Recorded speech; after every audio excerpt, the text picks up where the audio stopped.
Good day, everyone. Good morning, good afternoon, good evening, depending upon which part of the world you're calling in from. It's a pleasure to have all of you around over here.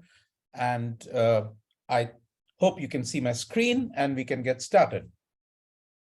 So what I thought was we'll set the stage for today by talking about how does one leverage innovation for growth? And in order to do that, I thought I'll use the opportunity to take you through the history of innovation. But before I do that, a quick update on my interest areas and the areas I work on in terms of research.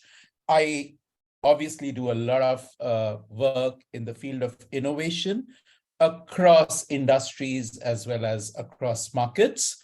I specifically am interested in new businesses and their business models. While doing that, given that I've worked in both traditional industries as well as in new age technology industries, which has given me kind of vantage position to look at how the differences occur across both these kind of industries. And the key theme it identified was, how does one operate in the midst of uncertainty and ambiguity, what we call the VUCA world or the Barney world today. And that's another area of focus for me. The third area which I work on is in terms of organizational transformations, where a lot of discussions nowadays focus more in terms of how do you drive the digital transformation. So with that background, and I'll therefore be able to would love to kind of at least have a discussion with you folks on areas around innovation, specifically in these spaces. Let me get started on what I had set up as the theme for today, which is basically the idea of innovation. Firstly, it's important to identify the difference between invention and innovation. Very often, organizations get bogged down by the need for focusing on the newness or the novelty value, which is where the world of invention lies in. But innovation really is not so much about the new as much as picking up something new or something which might have been invented either yesterday or a million years ago and deriving value out of it. And so to that extent, innovation extends across different means. Yes, for example, let me kind of illustrate that for you. The invention was the first person who figured out that if I have something circular, I can use it to roll. And that's how the wheel was born.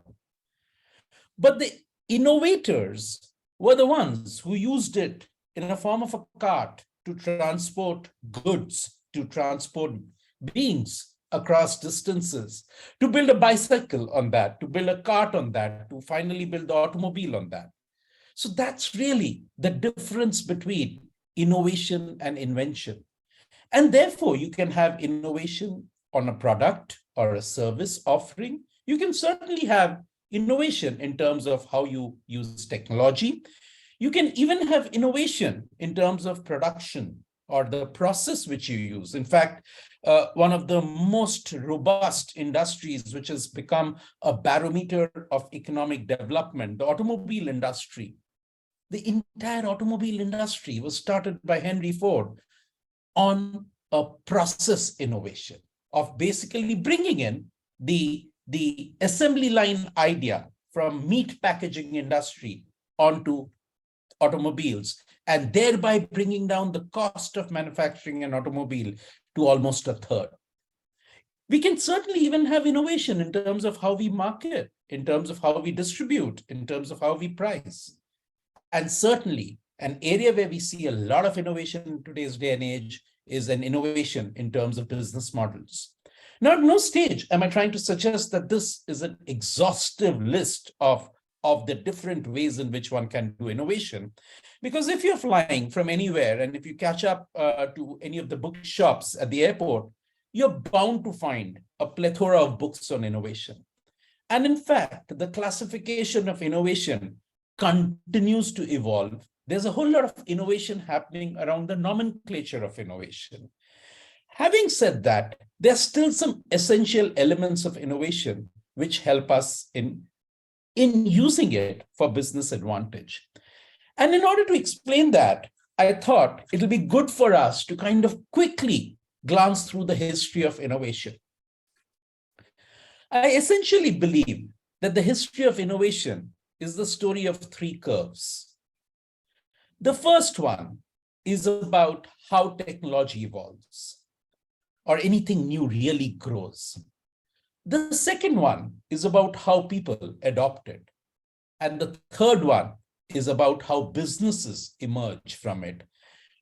Harness its advantages, use it to grow and flower, and at some stage also reach their decline.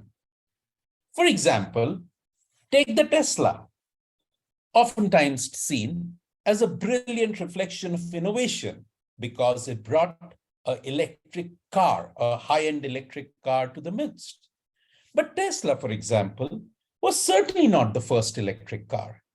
In fact, it wasn't even the first modern-day electric car, because in the 80s and 90s itself, General Motors had launched an electric car, but somehow the other they couldn't, or they chose not to carry it forward. In fact, if one goes back to the history of the electric car, we realize that the first electric car was invented even before the first internal combustion-based engine car. But the reason it's the IC engine-based car which really became mainstream and still is and is going to remain for some years at least is because a lot of human effort went behind it. So to that extent, the whole evolution of technology, any new technology, it doesn't just land up in our laps in a fully functional manner. For technology to evolve, it takes a whole lot of resource and time and human effort.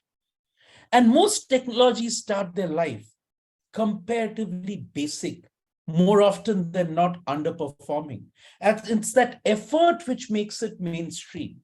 And that's how all these new technologies which we are talking about today are going to go through their own curves, the curves which will be determined by human effort. However, it's not just human effort which by itself can allow that to become a business. Take the example of the metaverse. Now, Mark Zuckerberg has been spending an enormous amount of energies, personal time, as well as resources behind it. Is the metaverse a new phenomenon? Not really. If one goes back 15 years ago, there was a company called Linden Labs, which had introduced a virtual world called Second Life. Now, this is not one of those esoteric things which you hadn't heard about. In 2007, Second Life was perhaps rated at par, if not higher, in terms of innovativeness and its potential to take over the world than even Facebook. In fact, so much so that there were entrepreneurs who were making business out of Second Life, and they were coming on the covers of Time and Business Week magazine. All large corporates, major universities in the world had set up their own show inside this virtual world of those days, or what we call as the metaverse today. But somehow or the other, Second Life didn't become mainstream. And the reason it didn't become mainstream is because of that second curve, which I wanted to talk about, which is the curve which defines how something new gets adopted by the marketplace, you and I as consumers. And the fact remains that adoption is not uniform, adoption is not granted, and innovators spend a lot of time and effort in order to drive that adoption. So that's the second curve. And once that adoption happens and the business gets set up, it goes through its own phases, from introduction to growth to maturity or decline. And that really is what we call as the cycle of an industry, or the industry life cycle. Now, across an industry life cycle, the way the industry grows, the way companies grow, the way they can make profit also varies. And the industry life cycle is the third curve, which basically underlines the idea of innovation, because this determines and almost provides a kind of template for us to focus our innovation efforts on. For an industry to start, a company basically has to start by going through what you call as some kind of a new or breakthrough innovation, which could even be a new technology. But the technology is not going to work by itself unless and until there is a use case revolving around it, which is of relevance. So that's where innovators start focusing in terms of how do I provide an application for this technology. Second Life, which I talked about earlier, effectively didn't see that spurt happening because it could just theoretically do thousands of things, but it wasn't in a position to do any of them well enough because the company was spreading its resources trying to do all of them. So you see, the innovators are the ones who actually bring in and focus in order to push and steamroll the idea forward. If an application becomes successful, people adopt it. And that's when you try to productize it. You try to give it form. You try to give it the bells and whistles so as to make it easy for people to adopt it. Once an innovation crosses that adoption phase, that's when there is a momentum behind it. And that's the space when you try to maximize or at least optimize the process. That's the space Henry Ford picked up the automobile industry from. And he created that process innovation, which just completely changed the template and the goalpost of what could be a potential market. When he said, I want to put a car in every garage. Process innovation leads to the next stage, where you move beyond just your production into taking the entire supply chain and optimizing it. And this is where Michael Dell came over and basically went into an industry like the PC industry and created a completely different paradigm of providing not just profitability, but also customer engagement and satisfaction by customizing it for each and every customer. The next stage in this comes when we start talking about customer experience.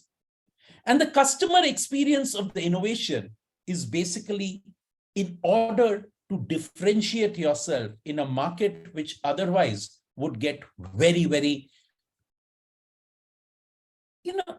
competitive and very, very too many players around it. Customer experience also helps take the product to the next level. And effectively, if you look at the history of the mobile phone, which we use today, it's an industry which was started and effectively taken over till the stage by the Nokias of the Motorola's of the world. But that's when Steve Jobs came over. And basically on that same device, by integrating a few other functionalities, took the user experience to the next level. However, industries do tend to mature when most products start looking the same. And that's when a phenomenal amount of sales and marketing effort comes into picture in order to create differentiation or customizing or basically defining micro segments and creating more customized products for them. As the industry moves towards its maturity level, companies which succeed are the ones which basically get into refining their business models. Till the stage comes when the industry has actually passed its mature phase and it tends to see some changes in structure. What we are seeing happen to the automobile industry today is perhaps the early stages, where different new kinds of players are going to reconfigure it in terms of taking greater value out of it. This is the space where industries go through structural changes. There is a migration in terms of who is in a position to access more value. And the kind of innovation which takes place over here also changes. The way to come out of this cycle of decline is through a new disruptive innovation taking over. Now, remember, the reason I kind of just drew out the story is not to prescribe it as a template for innovation, but more to open up the idea of the fact that there are a multitude of innovation possibilities at every business. It's for us to evaluate what is the innovation which we are in a position to deliver today and which will be appropriate for the market. Having said that, we are also in the midst of a new age of innovation. And the reason I call it as a new age of innovation is because of a set of factors. The first one is overall technological proliferation, which in effect means at a core level, we are living in a world of a few tens of billions of devices. The servers, the laptops, the PCs, the mobile phones, and a whole large universe of internet IoT devices. While these devices are there, which have basically made access and connectivity almost universal, what has also happened simultaneously is the way we access different things. And it's not just technology. This is basically an underlying platform of technology which has happened, on which various innovators are able to supply different forms of innovation. And that is possible because there is a simple way in which you can customize it and provide it. And then, in order to even go into the back end of that, we have these huge layers of technology platforms, APIs, engines, which allow any entrepreneur today to hit the ground running. You don't have to start from scratch. You don't have to start from the basic alphabets. You actually have building blocks around. To kind of illustrate it for you, imagine if you were building a house, and if you were building it brick by brick, or if you had to first go and make the bricks and then take it to the land where you're building it and then build it. On the other hand, today what we have is units which are prefabricated. And if you have the prefabricated units readily available, and if you're building a house, it is not going to take you the same time as it would have done if you had created a brick kiln, created bricks from there, and then brought it to the site to build the house itself. In fact, this doesn't even describe the extent to which innovation has got accelerated today because of this proliferation of technology and technology tools. And while that is happening, we are also seeing a huge democratization of innovation. Why? Because knowledge is available in byte form. What you are just being a part of is another example. You don't really have to go to a university and enroll yourself for a couple of years in order to pick up a degree and thereby acquire a knowledge. You have it available at the click of your keyboard. Not only you have that available, you also have skill sets and resources available through the maker movements, through hackathons, through even something like various kind of areas where you can get skilled workers to provide you bit-sized support. And it's not just the creation, even funding is accessible. Whereas, yes, we are seeing a complete high as far as private equity and venture capital is concerned. Everyone does not need to go to PE or VC in order to get multi-million or billion-dollar funds. There's the Kickstarter movement where you and I can even decide if we find the idea of an innovator exciting to promise him that we are going to buy it and put that money up front. And there are millions of angels who are sitting to provide you the initial seed capital to get started. And while that is happening, there are others who are willing to provide incubation. You know, I used to have a joke The reason Silicon Valley got founded was because you had land and you had houses, and the houses had garages. In fact, if you look at the history, the initial history of Silicon Valley, this is a picture of the garage where Hewlett and Packard started. Similarly, Jobs started in a garage. Microsoft started in a garage. Intel started in a garage. And you could always say, you know what? We are in a country where you don't have these kind of garages, and therefore maybe you're not seeing that level of growth. But today, instead of those garages, what you have is a whole host of incubation centers. Governments are driving it at a national level. Corporates are driving it. Well-meaning individuals are driving it. So to that extent, what you see is a complete democratization of innovation. And this democratization of innovation means that we are basically in a world where innovation is not going to come in those big, huge chunks anymore. Instead, what you're going to see is a lot of small pieces of innovation. The fact is they all stick together and talk with each other. So the fact remains that if I want to start Uber, I don't really have to look into the fact that how do I be able to communicate my location to you? That location service is already there. And the API is already there for me to move on. And I can easily access you because there's an app store which is already over there. So to that extent, what you're seeing is people using these building blocks of innovation.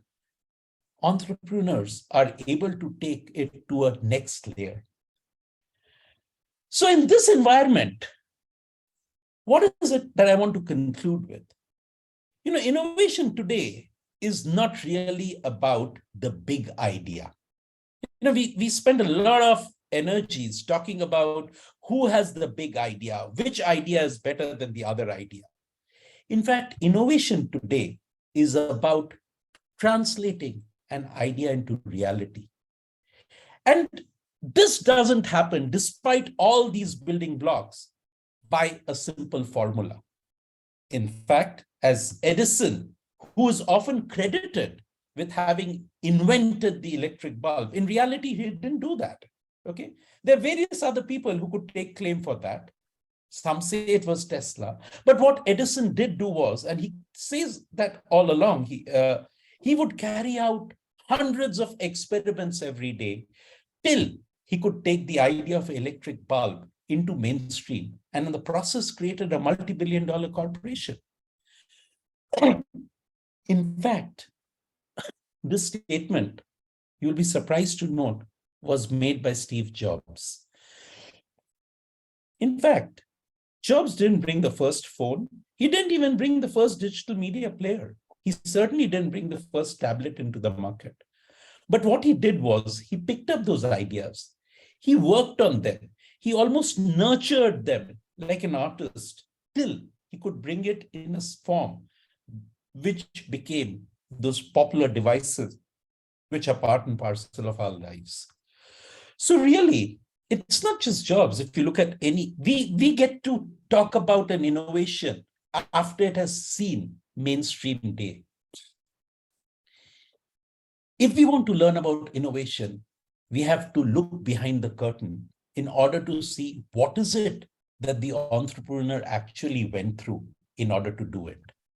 Very often, those experiences are rephrased as stories which make for good bite-sized consumption, but they don't make great experiences or learning possibilities.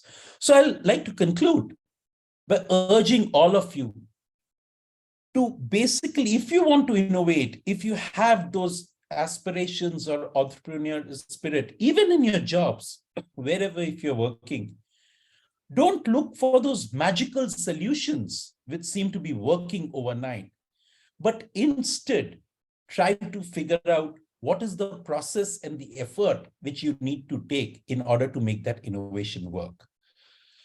Or in other words, it's not as much about what is an idea, what is the big idea. Instead, it is about takes the idea and then put the effort to make it big. So thank you with that. Let's take questions. And Yeah, so actually, just before the questions, there are a few, especially Professor, I must appreciate the way you have differentiated between an invention and an innovation, and especially a wheel to a car.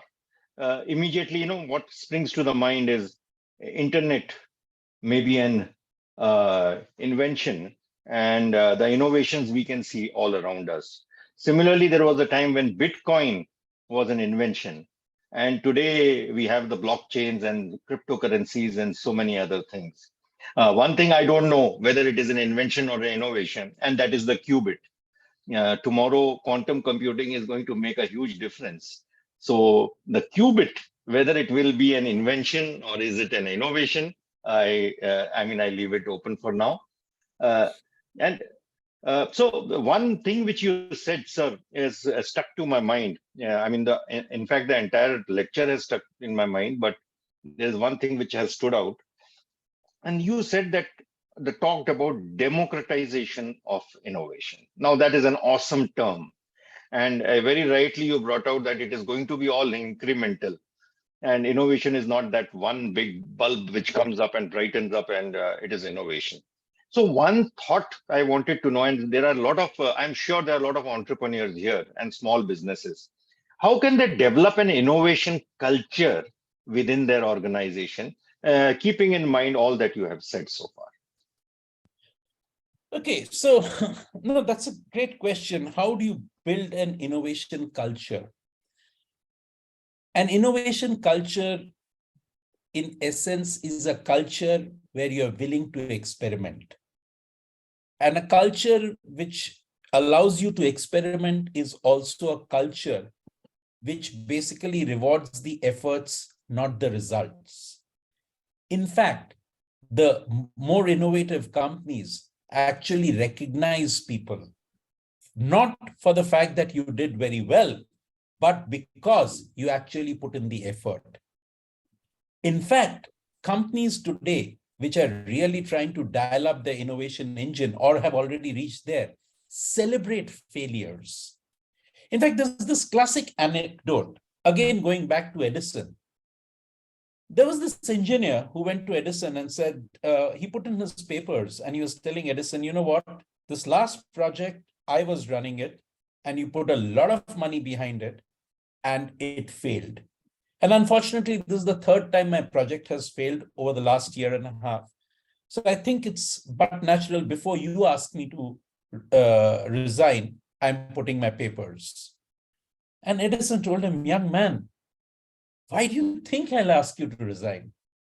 Because if I let you go, along with you will go those 500 days of knowledge of what are the things which are not going to work. Instead, what I would want to do is actually celebrate that, because as it is going to bring us closer to the final solution. So remember, we get a lot excited about this idea of identifying the next big blue ocean. And what is that big idea which has not been cracked by anyone? As I always say, the last ocean was discovered by man hundreds of years ago. If it is a big ocean, it is unlikely to be lying undiscovered.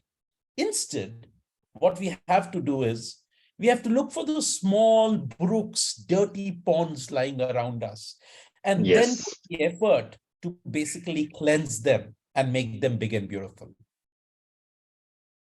Yeah, Professor, I think you have beautifully answered this point, and I'm sure all our listeners are going to take home something very tangible. Another issue which I would just like to touch upon is we always correlate innovation with design thinking quite often. And there is always a question in the mind of people that what comes first? Does design thinking leads to innovation, or is it innovation which leads to design thinking? Any thoughts on that, Professor? So, what in essence is design thinking, Colonel Rajiv? Okay. Number one is to make the product, okay, make it work, which effectively is what I called as the technology S curve. The second part of it is to basically connect it with the human needs, which is the adoption cycle or the diffusion of that idea amongst users.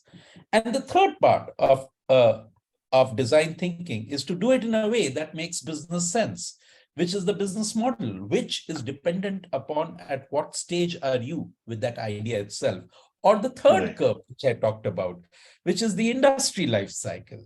So in essence, yes, these are the three things. And what design thinking does is provides us a rapid way of taking small pieces, doing rapid prototyping, getting feedback real time, identifying the engineering feasibility, and then developing it further.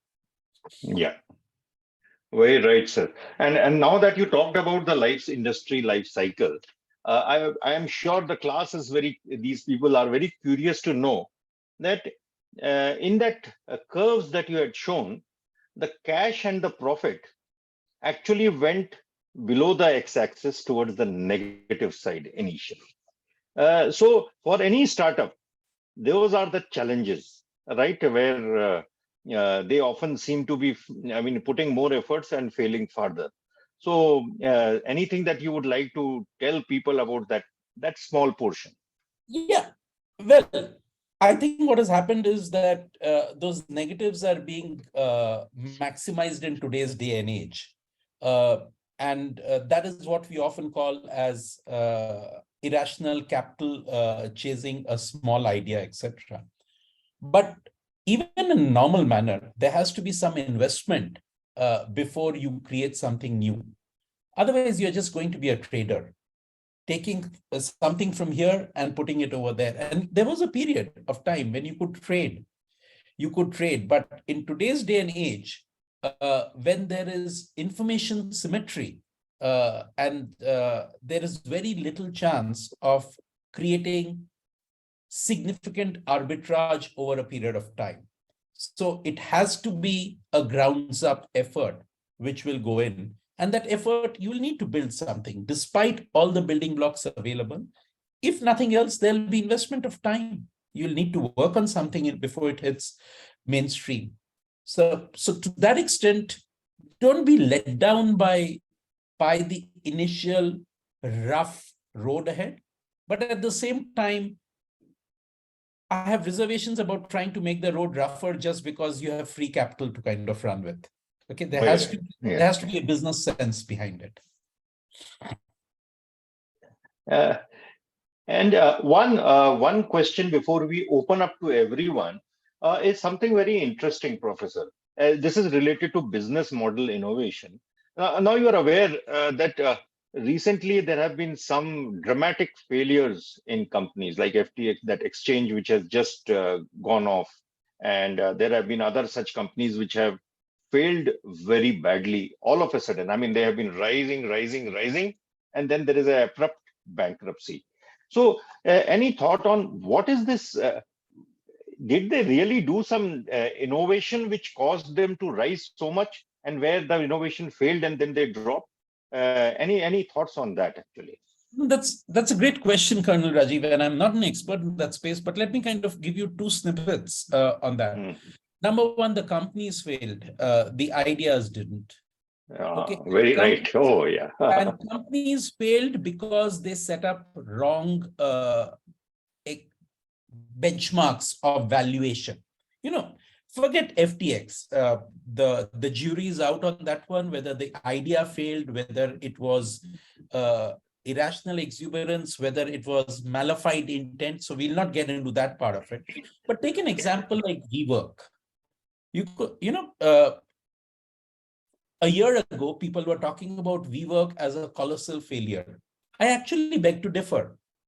The idea of shared workspaces is here to stay. That's a part of the democratization of innovation. What failed was the valuation. And you know what? I don't worry about it because it wasn't my money. If I had invested in something, when it is rising like that, basically I'm looking for a jackpot. I'm not looking for business. I would have gone to Vegas to do that. But is the core idea itself strong? It absolutely is. Take the example of ride sharing. We are not going to go back from that. Is Uber's valuation justified? Not my problem to think about unless and until I invested in that share. Okay, that's for Masha to figure out whether his valuation was right or not. So I do want to kind of keep the differentiation between value creation and valuation. You create value, you derive value out of it. Whether you derive it in billions or millions is secondary. Okay, but if you want to straight away look for the $1 billion idea, I suggest hit the gambling table. Very rightly said. And I think, thank you, Professor. And before I hand you over to Amir, let me tell all the attendees, and I presume all of you are potential applicants to the Global Management Program in Operations and Supply Chain. I can confirm to you that Professor Prakash Bagri would be teaching this program. And what you have just heard is just a limited content which he has conveyed today. There will be a lot more content of this nature and much more which will be coming your way. And I would recommend to you that do take some time out, go through whatever details that are there on the Coursera platform about the program, and take a considered call to apply for this program. I assure you that you're not going to be disappointed, and you are going to definitely benefit a lot from this program. Now we are open to questions, and the professor will be taking the norm. We have specially kept time for that. And for that, I hand you over back to Amir. Yeah, so if anyone has questions, they can unmute themselves and ask, maybe one after another. Or you can raise your hands and then unmute as I. Anyone? Any questions? Yeah, Mr. Ashok Dubey, you are there. Why don't you ask a question? John, we have Trishank. If you are any, please don't hesitate. Yeah, ask your questions. This is a great opportunity to learn. Yeah, so we have a question in chat box. Yeah. Why don't we ask him to ask the question? Would you like to voice your question? Nasir Mohammed, are you here? You can voice your question. You can unmute. Okay, sure. Okay. Nasir, I read your question. Syed, do you want to read out the question for everyone's? Sure, yes. So Nasir is asking, sir, I have a good offer from a startup which is burning cash in hope of having some invention which can turn tables and generate great cash. What parameters should I consider or research to trust and accept the offer rather than accepting straight? Nasir, it depends upon what you want to do. Okay. Obviously, there's no one single thing. You obviously want to have a job. You want it to remunerate you. You want it to also get some experiences as a consequence of that, which is a part of your goals. The way to evaluate would be the good offer is from a cash standpoint. Okay. From an experience standpoint, this is going to be a great entrepreneurial experience where you're completely starting with a plain board, and it'll depend upon whether you hit pay dirt or not. So you could consider yourself as one of the explorers on the great gold rush. On the other hand, if there's a job where you have some degree of initial direction, where you know this is the area you want to work on, that actually helps you get into exploring your job credentials rather than trying to figure out which is a good bet to rush after. So it depends upon what you want to where you want to prioritize and how you want to weigh the different options in front of you. I would certainly consider it vis-a-vis the other options I have, and then take a considered decision as to which way I want to go. Something for the short term or something for the long term, but more importantly, is this going to add value to me while I'm trying to get into this discovery mode? So I'm not going to give you a very direct answer simply because it's your offer. You should be taking it. What I've tried to do is lay out the different thoughts which you need to consider as you decide on this. Yeah. Any other questions? How about Jean Rose from Salvador? You have any questions? Yone, Ignacio, any questions? This is a great opportunity to learn from one of our star faculty. Louis, yeah, 2 questions from Rama Vamsi Krishna M. You can unmute, Ram.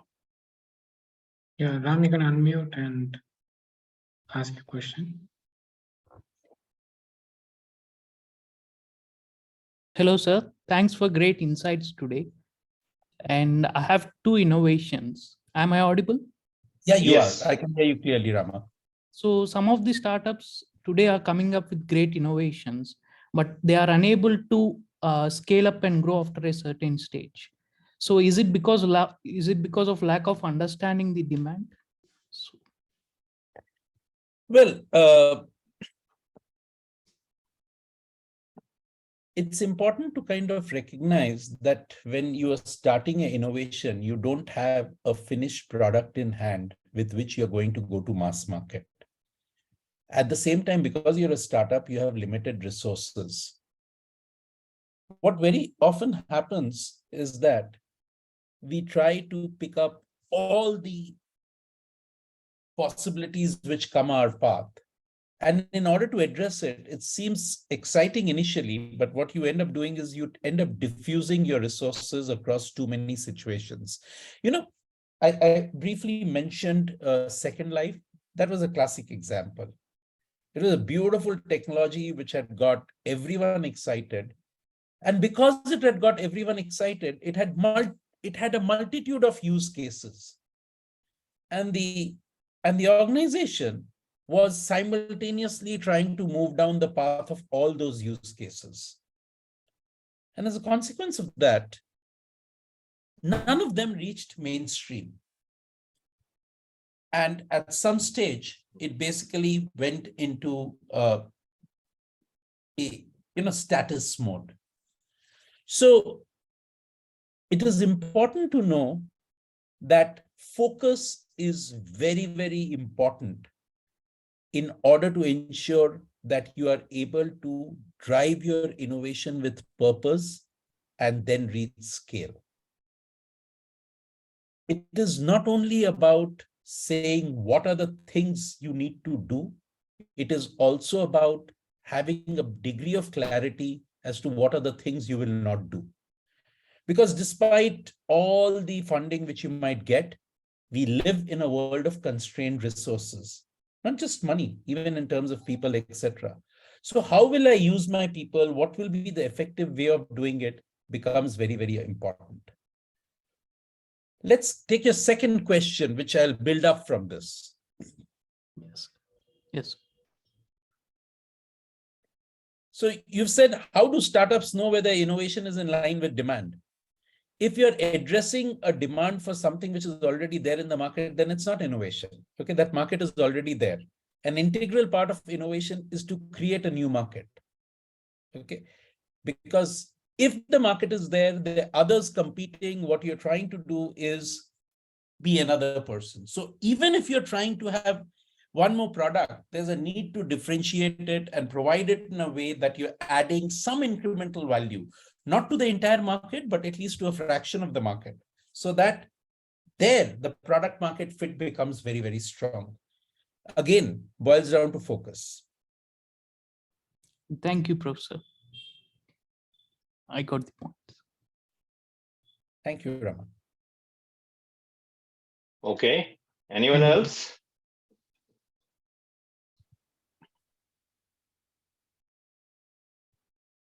Come on, guys.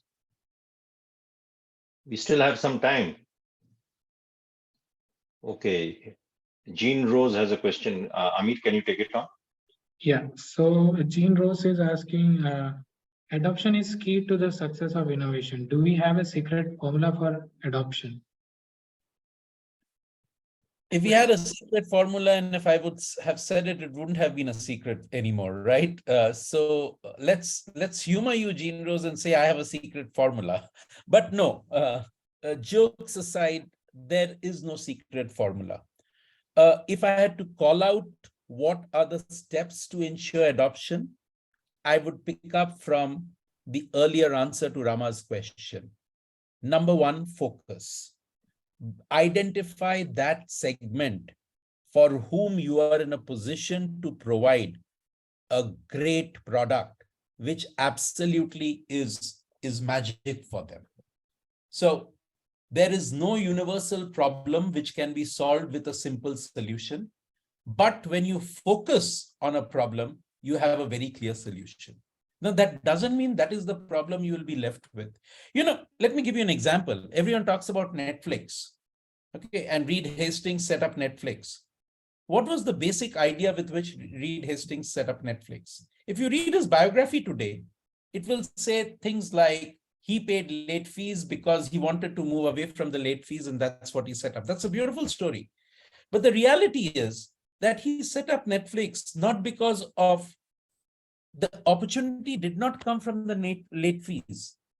The late fees which he paid gave him the idea that this market has some inefficiencies. He didn't try to address all of them from day one. The first day, the only idea he figured out was that there was a new technology which had come to the market, and which was the introduction of the DVD. Now, interestingly, he didn't try to solve world hunger with the DVD, but because it was a new technology, the existing players in the market were not interested because there were not too many DVD buyers. And that's when he came up with the idea that, you know what, why don't I become the person who will supply DVDs for those who buy DVD players.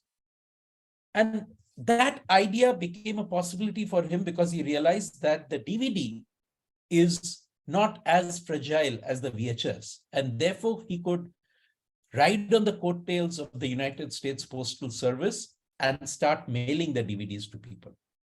Was that the end point for him? No, but it gave him a foothold in the market.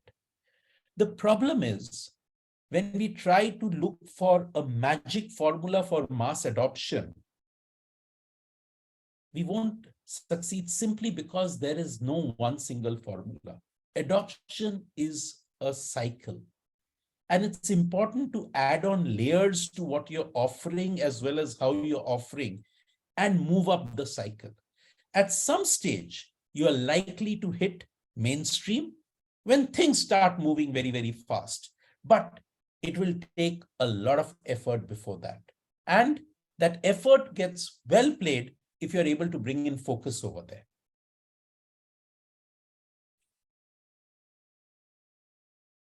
So Jean Rose, I hope that gives you an answer to your question. Right. And okay, I can see, Romain, you have a very nice background photograph behind you. So which country are you from?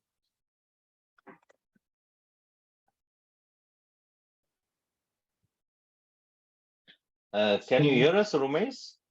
Romaiza?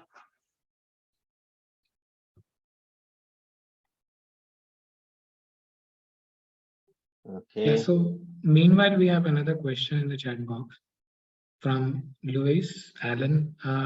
If you're Louis, you are there, you can unmute yourself and ask the question.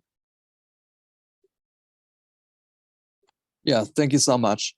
So Thank you for this opportunity to learn. My question is, what will be your best advice for people who are looking to innovate in our current context of increasing global economic volatility and uncertainty? That's a great question, Luis. Despite the global uncertainty, economic volatility, ambiguity, which we live in today's day and age, there are certain things which have gone on and will continue to remain. You and I, as consumers, will continue to have some pain points. And as long as we are solving pain points for the market, for our users, for our customers, which could be businesses, which could be individual users, the market will be there. The economic part of it might affect the overall business cycle, but it's seldom that you see categories or products becoming irrelevant because of economic volatility or uncertainty. They go through downturns, they go through upturns. And it's very important, as we are creating innovation, to also ensure that along with it, remember what Colonel Rajiv asked about, is it's not just the idea and the product, but also does it make business sense? So it's very important that we also putting the innovation in a business context and making it survive.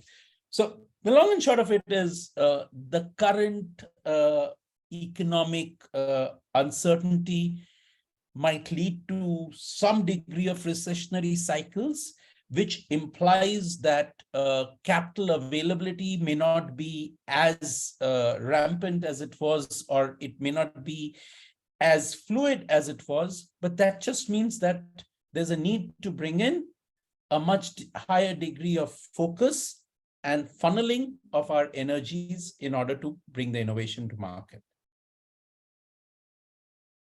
Yeah, very Thank you so rightly much. said. Yeah, very rightly said, Professor. And in fact, a lot of principles like just in time and others, which used to be the byword before COVID, went for a toss during COVID. The supply chains were very much badly affected. And at that time, really, people have come out with a large number of innovations, which whoever was able to innovate survived. The ones who were not able to innovate, they perished with the COVID. And in fact, yeah, please go ahead, sir. Yeah. No. I just wanted to build on. Continue, please.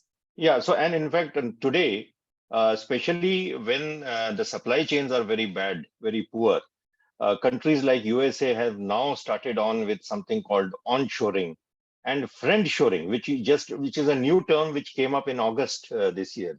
So friendshoring is where you ask your countries who are friendly to you to start manufacturing things which are required, and so on. So that is a sort of process innovation, if I may call. Over to you, sir. You were saying something. No, and you're so right. Yeah, the second part of it, what you talked about is, not just the economic volatility, Luis, the political environment does make some implications. It was about 15 years ago that Thomas Friedman basically visited India in Bangalore, my hometown, and he decided to define the fact that the world is flat and companies could basically outsource a lot of their back-end processes. It was never supposed to be the forever and ever after that. And that's what you see now. The current political environment is such that organized companies are basically looking at bringing in a higher degree of control on there. And it's not just the politics part of it. COVID also made companies, as again, what you were referring to, Colonel Rajiv, companies be a bit more planned and prepared for eventualities and disruptions because we live in a world where you can have different forms of disruption happening at different times in the supply chain, and you don't want that to affect your ability to produce. So those of you who are in roles in the supply chain, you will likely see a phenomenal degree of change in your lives in the coming years, okay? Because almost every organization, every industry is relooking at the classical model of the supply chain and trying to reform it. Yeah, you're absolutely right, Professor. The environment is now ripe for any person who is ready to take a risk in form of a disruptive innovation, and people are readily accepting it. So I feel this is the right time for people to take on additional knowledge about the process of innovation, the process by which you are able to think in that direction. And that is what people like Professor Bagri are going to teach you. They're going to, I mean, it is not, teach is not the right word. Maybe they are guiding you to think in that way, because there's a vast canvas in front of you. How to fill it is something which a person who has vast knowledge can also help you. That is the thought behind doing such courses for you. Anything to add, Professor, to this? No, I think that's a perfect note on which, if you have no further questions, Amir, we can perhaps call it a day. Yeah, so anyone, any more questions, or can we close the session for now? Okay, it seems like we have no further questions. Has a question. Let's okay. That's a good question. Do you feel technology-wise India is on par with US in terms of innovation? Nasir, where are you from? Hyderabad. Okay, okay. So then, first of all, I don't think so. And that doesn't mean that I'm saying one is more innovative than the other. I think different countries bring in different styles of innovation into the mix. You know, for example, the nature of innovation which is happening in Israel is quite different from the nature of innovation which is happening in Asia, either in China or in India, which is quite different from the nature of innovation which is happening in Europe, and certainly which is quite different from the nature of innovation which is happening in US. There are a few factors which define this. Number one, what's your legacy? And number two, what's the talent? And number three, what are the resources? So if you look at it, do I see the next big enterprise software happening from India? I would hope so, but maybe not. But do I see the next big mobile software or the next big mobile-based usage model happening in the Western world? No. And that's why you have had some phenomenal digital public goods which have been created in India, which are basically best of breed and are being adopted globally simply because there was no legacy around over there. And that's another important advantage of technology. It allows you to pick the best and drive forward today.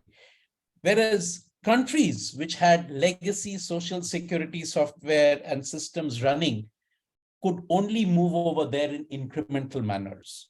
A country like India, which had none, could actually use the latest technology like biometrics and mobile applications and use that to define a completely unique payment as well as a social security system. And you're likely going to see that the next set of innovations could be happening in a country which may not even have this level of mobile adoption. So it's important to realize that we live in a global world today. And the sigma of innovation which you and I and anyone else in this call will get is not going to be dependent upon the political boundaries anymore. Okay.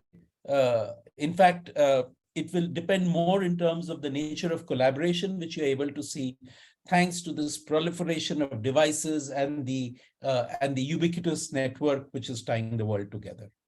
And that's why the best example of this is this particular group over here, which I think is well represented by almost every continent on Earth.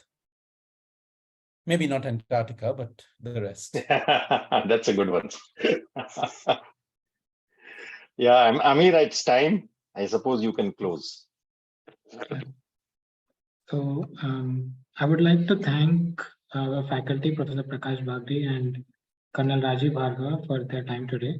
I hope all the students enjoyed today's session